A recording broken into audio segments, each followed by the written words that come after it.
Sviatostné manželstvo je pýchou cirkvi. V čom je však iné od toho úradného? A akú rolu v ňom hrá Boh? Do dnešného vianočného slovka diecéze sme si pozvali 3 manželské páry z rôznych vekových kategórií, s ktorými sa budeme rozprávať na tému Sviatostné manželstvo.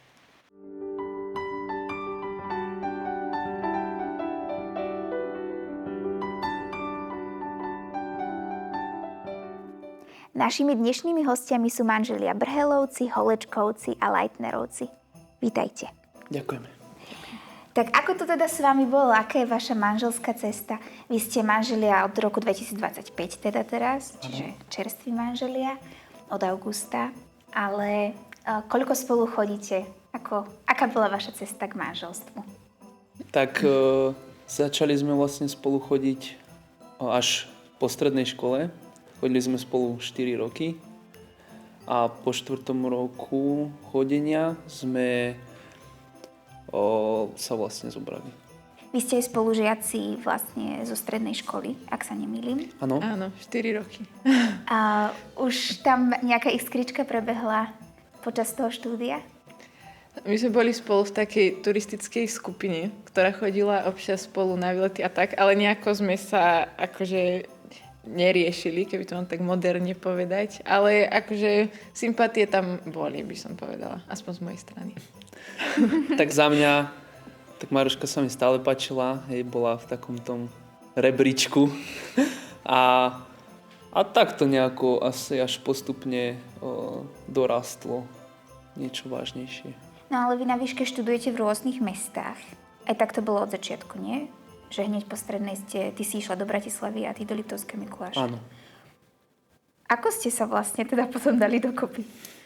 No ešte hneď vlastne po škole. My sme nemali maturity, takže sme mali v maji takú záverečnú chatu a v podstate po nej sme boli párkrát spolu na rande. A potom sme sa dali dokopy, čiže my sme spolu chodili vlastne už nejak od júna, s tým, že Matúš nastúpil potom na vojensku a už vlastne v auguste šiel na mesiac a pol na výcvik. Čiže my sme boli spolu mesiac a potom ďalší mesiac a pol sme sa nevideli. Tak to bolo Čiže také... skôr si vlastne na diaľku fungovali. Áno, áno. Aké to je, to chodenie na diaľku?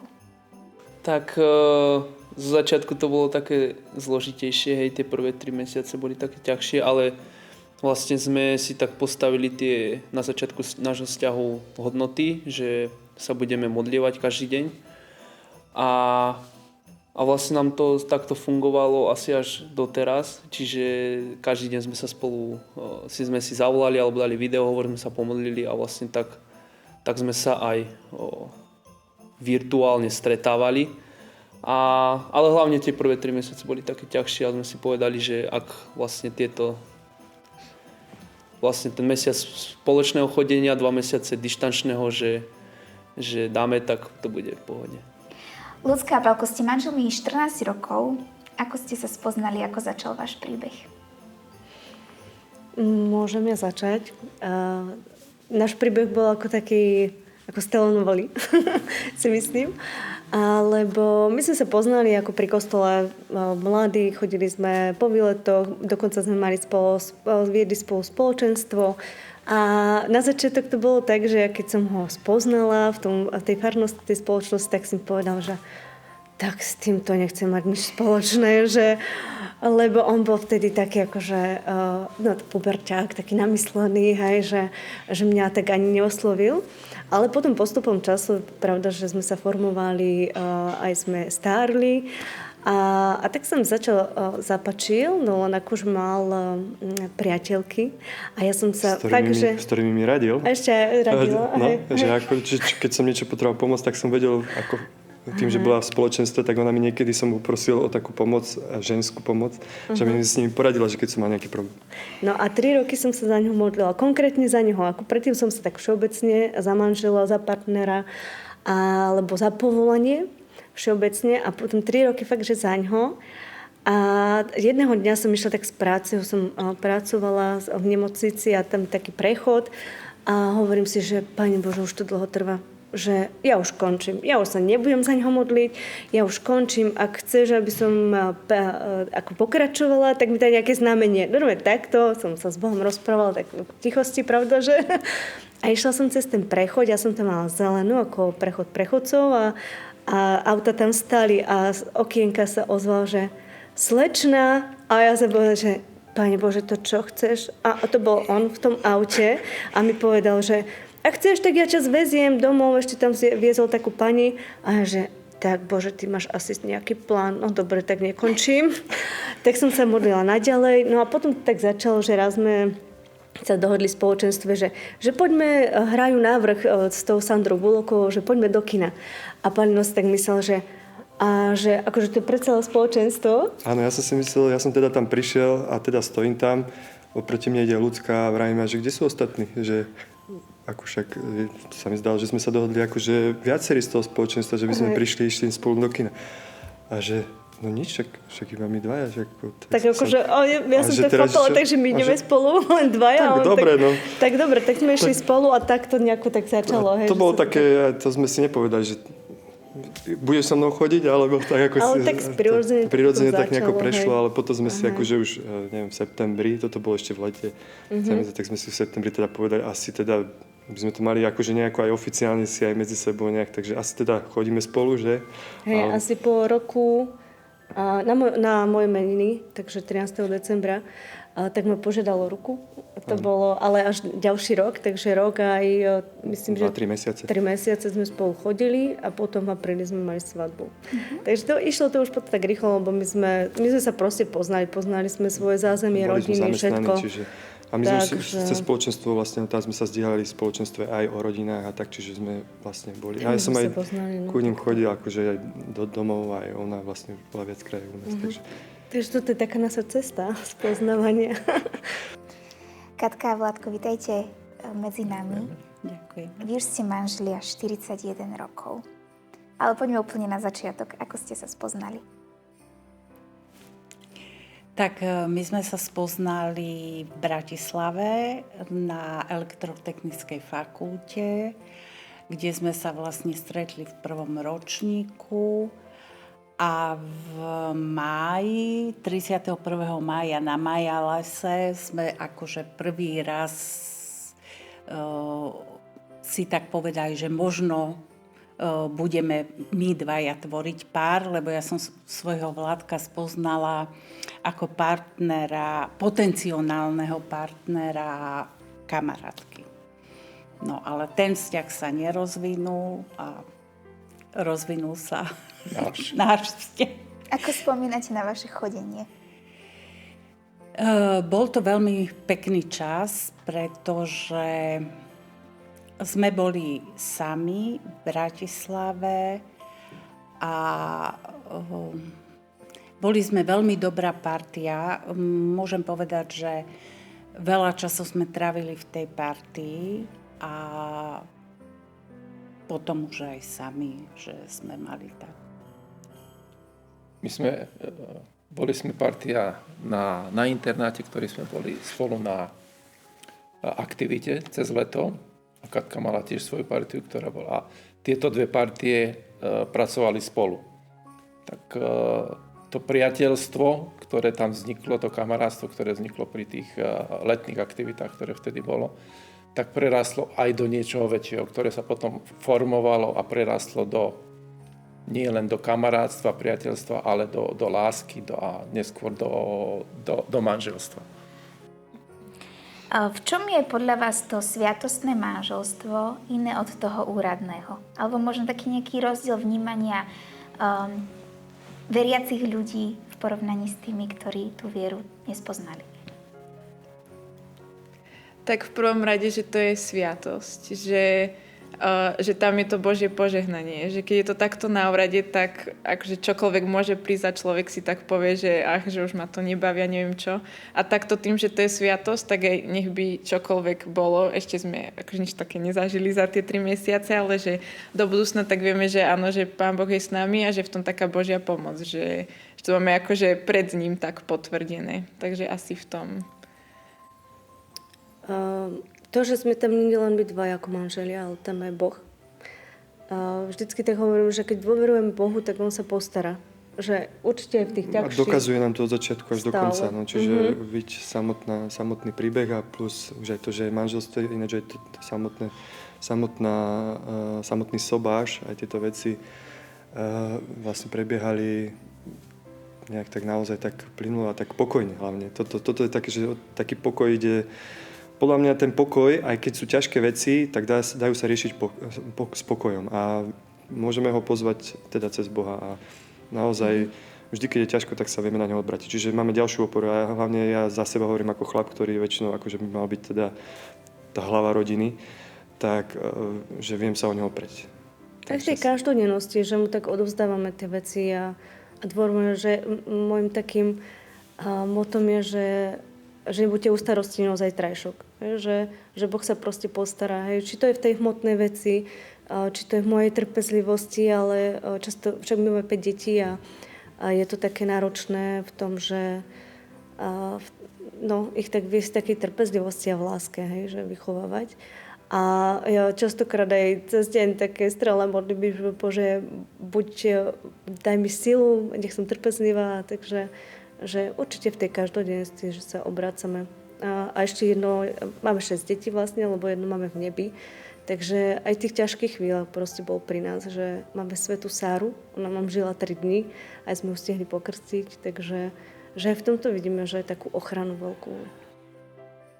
Je iné manželstvo úradné, iné manželstvo pred Bohom v kostole, kde to máte na celý život. Že to nie je niečo len na skúšku, že uvidíme, či sa nám to podarí alebo nie. A toto je na celý život. A tam sa nedá už uhnúť, že no tak sme sa na niečom nedohodli, alebo sa máme na niečo iný názor a teraz tak nič nám v tom nebráni. Tu človek musí brať toho druhého ozaj ako partnera. To manželstvo je ako jeden koč, kde vlastne sú kvázi 2 kone a tie musia ťahať jedným smerom, aby sme sa niekde dostali, aby sme išli dopredu, aby to nebolo, že no kam, nikde to nevedie. Že to je o tom, ako sa ja dávam tomu druhému, ako ja chcem toho druhého naplniť mojou láskou alebo mojim odovzdaním, aby on cítil moju lásku, aby to nebolo egoistické, že ja chcem si plniť svoje ciele, svoje nádeje alebo niečo, to, čo chcem ja. Ale byť otvorený a pýtať sa, čo chce ten druhý v tom manželstve.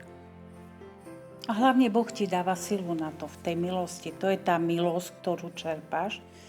Ja som vstupovala do manželstva, alebo tak, vstupovali sme do manželstva s tým, že sme boli presvedčení, že Boh nás spojil. Že teda on je ten partner, ktorého mi pripravil Boh.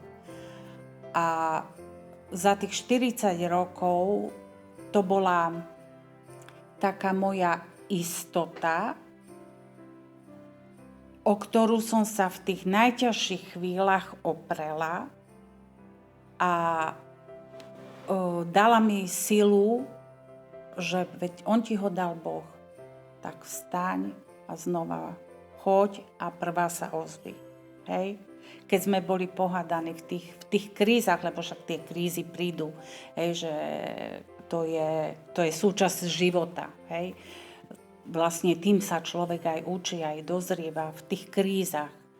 A tam to bola tá istota vždy, keď som už povedala, že ja už nevládzem, alebo čo, tak to bolo vždy to, čo ma zdvihlo a čo ma nakoplo ísť ďalej a budovať ďalej a že má to cenu a idem do toho, musím to dokázať a s Bohom, že to dokážem. Lebo som vedela, že on mi ho vybral Boh. Hovoríme už o Pánu Bohu. Akú rolu vo vašom manželstve hrá Boh? Tak určite to najdôležitejšiu. Vlastne už na začiatku nášho vzťahu sme si ho dali na prvé miesto a vlastne aj sme sa tak dohodli, že si budeme každý deň sa spolu modliť, či už budeme spolu alebo nie, keď nie, tak si zavoláme a vlastne s ním vlastne aj tie prekažky tak zvládame oveľa ľahšie, ako keby sme... A tak sme aj spomínali, že veľa to je o tej dôvere. Že keď Boha pozývame do toho vzťahu, tak on sa stará proste. Ja to môžem aplikovať hlavne, teraz neviem, či to má byť vyslovene v manželstve, ale tak ja to tak do roboty aplikujem, lebo za mňa chlapa je dôležité, aby som zabezpečil rodinu po finančnej stránke. No, lebo niekedy, vždy, keď som si myslel, že už je zle, že naozaj, že bude problém zohnať peniaze lebo ja akože mám svoju vlastnú firmu, čiže zodpovedám si sám za seba aj za to, že kedy peniaze budú, kedy nebudú. Že bolo fakt, že ťažko, že už som si myslel, že budem musieť šáhnuť do nejakých rezerv a takéto záležitosti a vždy, keď mi to prešlo hlavou, tak si hovorím, ale pred 3 mesiacmi si sa postaral, pred pol rokom si sa postaral, tak teraz sa tiež postaráš. Ale niekedy aj, napríklad toto riešim aj s deťmi, že keď máme spoločnú večernú modlitbu, tak ja im deťom aj hovorím, že oni sa aj modlia za to. Že deti sa modlia aj za to, že aby som mal tú robotu, aby tie zákazky boli, aby ich bolo dostatok. A žiadna modlitba nie je zlá a detská je topka. Takže si myslím, že aj tam odtiaľ vietor fúka. Takže akú rolu zohral Boh v mojom živote, tak toto bol asi taký za mňa ako chlapa, ktorý sa má postarať a zabezpečiť rodinu. Tak najviac. No. V tomto tak najviac vnímam. A keby som ešte ja za seba, tak my sme sa vždycky, aj keď sme boli snúbenci, aj keď sme sa zobrali, potom sme to už tak prakticky, takú vec, že nie, že aby mne bolo pre tebe dobré, ale ja chcem, aby tebe bolo pre mňa dobré.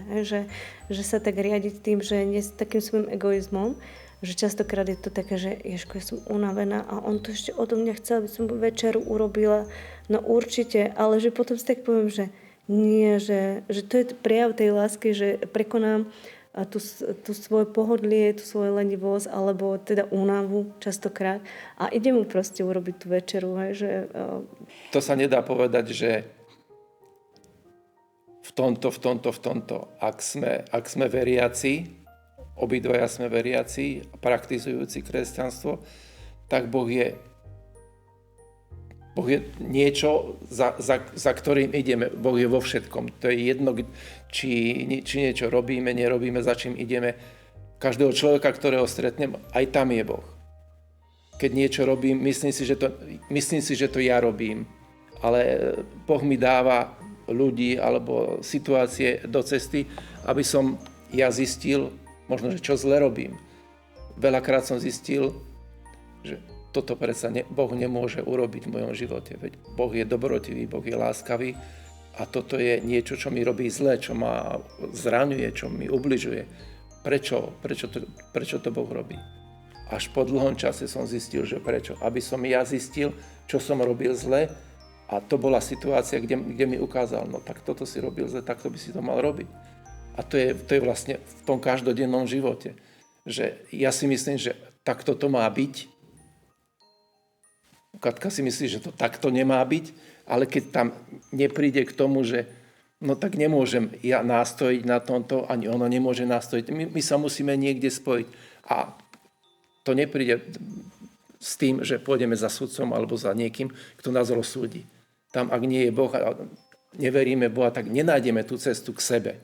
V každodenných maličkostiach, v malých, veľkých veciach, ak tam nie je Boh, ktorý požehná tomu, čo robíme, tak ťažko by sme niekde zašli. By som povedala, že Boh nás učil pokore v manželstve. Že aj Vládko sa naučil, obidvaja sme sa teda naučili hovoriť prepáč. Hej. Ale tiež vravím, že to je o tej komunikácii s tým Bohom a to nám prinášalo pokoj.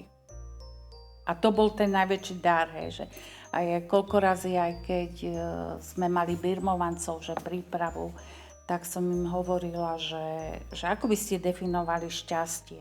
Hej, že čo je to šťastie. Hej. A ja som sa veľa nad tým zamyslela, že čo je to šťastie. No a že vlastne som prišla na to, že šťastie je ten vnútorný pokoj, ktorý človek v sebe má. že ho nič nezožiera, že je spokojný sám so sebou, so životom. Ten vnútorný pokoj. A ten fakt vám dá len Boh. Ten vnútorný pokoj. Čo je podľa vás kľúčová vlastnosť pre dobré manželstvo? Komunikácia. Keď sme sa tak o tom často rozprávali, že na začiatku vzťahu bolo možno také náročnejšie, že ja som bola zvyknutá tak viacej o všetkom rozprávať asi prirodzene z toho, že som žena. A Matúško bol taký, že som z neho musela veci ťahať trošku a tak. Ale postupne sme sa akože to naučili tak spolu a že vnímame, že je to veľmi dôležité v tom vzťahu našom, aj všeobecne asi. Určite by som ešte pridal k tomu aj úprimnosť, pretože je to takisto dôležité, či už aj v tej komunikácii, alebo aj mimo nej. Takže v úprimnosti a komunikácii je to fakt super. Určite komunikácia. Tá komunikácia, potom je tam Úcta. tá úcta A humor. a humor. Pre nás to je humor, hej, že, Pre nás že aj netreba zabúdať na to. Aj my si zasrandujeme, zatancujeme, takže určite aj na to nadľahčenie tej situácii a tak celkovo aj pre tú radosť, hej, že na to netreba zabúdať. Pri tých povinnostiach, že na ten humor určite. Keby sa niekto na nás zvonku niekedy pozeral, že ako pred televízorom tancujeme na nejakú pesničku, tak by sa asi fakt strašne rehotali. No. Teraz by som sa dostala do tých čias chodenia ešte. Do témy čistota. Prečo sa podľa vás oplatí počkať s tou predmanželskou čistotou, teda s tým sexom až do svadby? Tak v prvom rade, že sme boli aj vychovávaní v nejakej tej viere a nejakom tom učení toho, že čo je možno správne. A aj v druhom rade to, že berieme telo a vlastnú sexualitu, že ako taký dar, ktorý sme si chceli nechať pre toho pravého v tom manželstve. A že na začiatku sme presne, že v tom vzťahu a to chodenie je tak zamerané na to, aby sme sa spoznali tak osobnostne, že aké máme vlastnosti, čo má ten druhý rád, aká je to vlastne osoba a až potom vlastne v tom manželstve na spoznávanie aj po tej telesnej stránke. Takže berieme, že aj keď to bolo náročné miestami, takže sme veľmi radi, že sme mali, že áno, že je to aj taká milosť. Svojím spôsobom. Veľmi nám pomohla aj vlastne tá návšteva toho domčeka vo Vysokej nad Uhom. Už tam sme si vlastne dali také predsavzatie, že budeme žiť až do manželstva. A veľmi takisto pomohla aj tá modlitba. Ja akože za mňa hovorím aj všetkým, čo sa pýtajú, tak, že proste bez Boha sa to nedá. Že to je fakt, že veľká pomoc. A vlastne on dá tú potrebnú silu na toto zvládnuť a fakt, že obratiť sa na ňom v tom. Aj keď sa stanú nejaké ako to povedať? Nejaké prešľapy. Áno, nejaké, také, že človek si automaticky nastaví nejaké hranice, že pokiaľ ide, pokiaľ nie a že možno sa stane, že trošku si tú hranicu posunie, tak zase, aby sa vrátil späť. Že áno. Áno. Dôležité je znova si to tak pevne povedať a znova. A asi si aj tak tak uvedomiť, že Boh je stále milujúci otec, Áno, aj keď sa deje čokoľvek. Prečo je to dôležité? No pre nás to bolo dôležité, pretože že to odovzdať proste tomu svojmu manželovi, lebo to je úplne taká najintimnejšia vec podľa mňa, že to je úplne, že nie je spojenie len aj duši, aj tela, že to je také už spojenie naozaj také úplne že do hĺbky, že intimné. A ja som si to vždycky chcela nechať pre svojho manžela a potom sa tak aj na to viacej tešíte, že keď si to necháte do toho manželstva, že neviem si predstaviť, že by som mala, ja neviem, viacej priateľov, a s ktorým by som mala ten sex a potom by som akože mala aj s tým mojim manželom, už by to nebolo také výnimočné, že som vždycky chcela, bola som o tom presvedčená, ja som to chcela a som rada, že sme tak vytrvali a že sme si to nehali do toho manželstva, ale môžem povedať, Paňo, za seba. Aj v tých, ja takto, viac menej súhlasím s ľudskou, ale možno, že by som to tiež dal do toho takého, že aj v tom bežnom živote, aj tí, čo nie sú veriaci, tak aj tam sa hovorí, že malo by to byť s nejakým výnimočným človekom ten prvý sex, hej? No a u nás veriacich je to ten manžel a manželka. Ja osobne by som to takto asi tak aplikoval, že keď aj však teda... Ale že prečo by to... Vravím, že malo by to byť naozaj ten výnimočný človek. Lebo to sa už... Vy sa pred ním odhalíte už akože aj to svoje telo. A ja si osobne myslím, že niekedy pred vlastným súrodencom máte problém, hej, že sa niekedy odhaliť a tým pádom pred cudzým človekom podľa mňa je to ešte väčší problém. A teda musí to byť fakt, že topka človek, ktorému ste sa už určite po tej nejakej morálnej stránke už otvorili, ste mu už povedali všetko, čo bol a teraz nastupuje tá telesná a tu si osobne myslím, že je naozaj dôležité nechať do takého, že už viete, že s tým človekom budete veľmi dlho, aby to zostalo iba pre neho. Hej, že tak by som to asi ja definoval, že pre neho. Bodka. Ja som veľmi rozmýšľala nad touto otázkou, lebo sa priznám, že my sme nezachovali čistotu do manželstva, ale ten rok a pol pred manželstvom sme sa snažili a teda bolo to pre nás už po tom prekročení tej hranice veľmi ťažké. Ale myslím si, že to ovocie toho zachovania tej čistoty je v tom manželstve viditeľné potom práve na tom vzťahu tých dvoch manželov. Lebo na to, aby ste zachovali tú čistotu, potrebujete spoznať aj seba, aj byť pokorný, proste vybudovať si ako keby tie vlastnosti, ktoré ti potom pomôžu v tom manželstve. Potom to, že napríklad ja som nikdy nepočula, že by nám niekto povedal, že sex je niečo krásne. Hej. Vždy sme počuli, myslím, v tejto kresťanskej komunite, sex sa rovná niečo strašné. Hej. A ja napríklad som mala problém s týmto, že sex som vnímala ako niečo zlé, nie ako niečo nádherné. Že človek to objavil až pod tú krásu, objavil až v tom manželstve. A že ja vidím, že teraz, keby sme boli v tom veku, ako sme, tak úplne ináč by sme s tým poznaním, čo máme teraz, aj čo je k dispozícii, hej, či už čo sa týka literatúry, aj cirkev sa tomu o mnoho viac venuje, ako sa venovala za našich čias.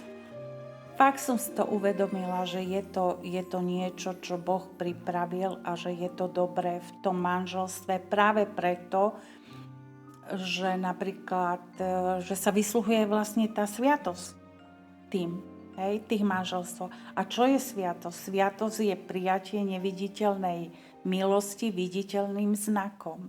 Hej?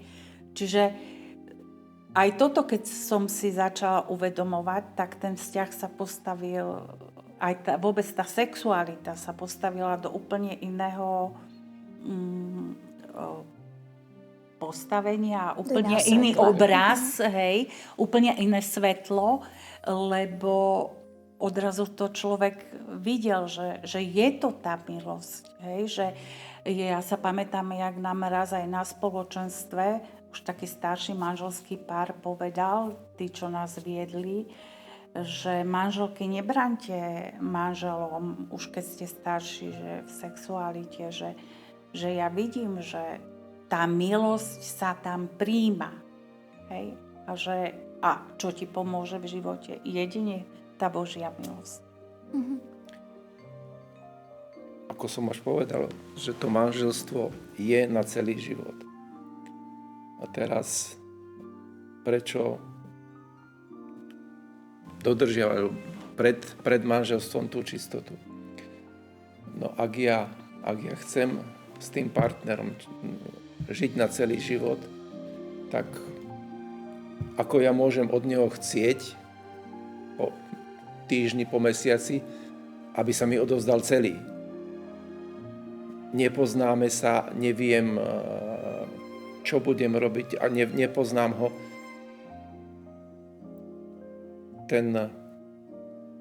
tá dôvera musí byť v nejakom vývoji. Nemôže to byť zo dňa na deň. A tak ako aj Katka hovorila, že v tom čase my sme nemali vôbec znalosti o tomto všetkom, čo teraz sú k dispozícii, že vieme aj učenie cirkvi, aj mnohí psychológovia vedia povedať, čo to je, čo to dáva tým mladým ľuďom, zdržiavať sa a byť čistý až do dátumu, kedy to manželstvo je. Vtedy je to vlastne ako keby vyvrcholením toho celého chodenia, randenia, kým nepríde ten deň, kedy sa zoberú a povedia si to svoje áno. A vtedy to nastane, že teraz dostávaš tú milosť, teraz si odmenený za to, že si vydržal do toho dňa. To viditeľné je v tom. Tá neviditeľná milosť, ktorú si dostal, sa zrazu stane aj viditeľnou. Že dostal som tú odmenu. A pokračuje to ďalej, že ja sa dávam tomu partnerovi. Že to nie je, že ja chodím a hľadám si niekoho, aby som si splnil tie svoje túžby. Ja mám už toho svojho partnera a tomu sa ja dávam. A to je to, myslím si, to je to krásne, že udržať sa a potom využívať a mať tie... Užívať si tú krásu. Akú radu by ste dali terajším snúbencom, ktorí sa chystajú teda vstúpiť do sviatostného manželstva? Tak určite priority a aj toho Boha do toho pozvať, že nech to on tak riadi aj celé manželstvo a áno, že nenechá sa možno pohltiť tými prípravami na svadbu, že to tak možno má tú tendenciu k tomu tak smerovať, ale že sa na to naozaj tak duchovne pripraviť a stále ešte aj do toho vzťahu tak investovať, že nie len, že poriešime, neviem, hostinu a neviem čo, ale vzájomne aj si ten čas dať, že len na seba, aj počas toho snúbenického času ešte. Že nerieši len svadbu, áno. Aj vzťah. Možno ešte taký nejaký váš novomanželský tip, ktorý máte za ten čas? Možno za mňa, že nespadnú do takej že rutiny, že áno, sme spolu a teraz prídeme, zvítame sa, raňajk, obed, večera, neviem čo, ale že nájsť si ešte ten predsa taký čas, že niekam spolu ísť sa prejsť, ísť na výlet, že stále akože aj v tom manželstve tak investovať do toho spoločného času. A budovať to, hej. Randiť aj po manželstve. Áno. Aby spolu komunikovali. Keď je niečo, tak nech komunikujú spolu. A keďže sú to snúbenci, tak ešte poviem to, že aby si ho nebrali kvôli tomu, že idú zmeniť toho druhého. Že si myslia, že ho zmenia, nezmenia. Naozaj treba zistiť, aké máte aj tie záporné stránky a že či ich dokážeš prijať, lebo on pôjde s nimi aj tam a možno, že sa ešte vynásobia a to môže byť potom veľký problém. Čiže určite neísť do toho manželstva, lebo v snúbenskom vzťahu sa to dá ešte vyriešiť a spokojom, že do manželstva s tým, že toho druhého zmenia a že bude na jeho obraz. Nebude. A ja som si vždycky tak, keď som mala pred Palinom ešte jedného priateľa a vždycky som si tak povedala, že či chcem, aby on bol otec mojich detí. Že to bolo také pre mňa smerodajné a asi to tak, že či chceme aj spolu vychovávať tie deti, či ak teda chcú mať aj deti, čo myslím, že v manželskom vzťahu, ktorí žijú s Bohom, je to dar, hej, že by malo tam byť to dieťa, že ako dar od Boha, ak teda je to v tom Božom pláne, alebo ak majú mať deti. Tak, ale hlavne to a sa riadiť tým, že chcem, aby ti bolo pri mne dobre. Ja môžem povedať, čo mne pomohli 3 také veci, ktoré som si uvedomila. Že som sa naučila komunikovať. Ja som bola dosť uzavretá. Že som sa naučila komunikovať. A potom jedna vec mi pomohla, že moja teta mi raz povedala, že ja som o svojom manželovi nikdy nepovedala, že je sprostý.